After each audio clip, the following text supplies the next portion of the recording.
Don't need your secure folder anymore on your Samsung Galaxy S26, S26 Ultra, or Plus? Here's the smartest way to uninstall it without losing your files.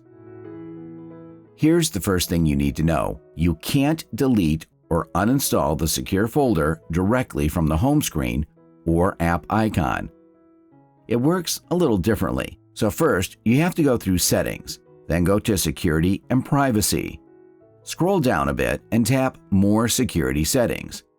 Then select Secure Folder. Next, go to More Options in the Secure Folder menu. Here you will see the option Uninstall. Tap on it to start the process. A confirmation prompt will appear. You will get a choice to either delete all files inside the folder or move them out before uninstalling. Choose the option that works best for you.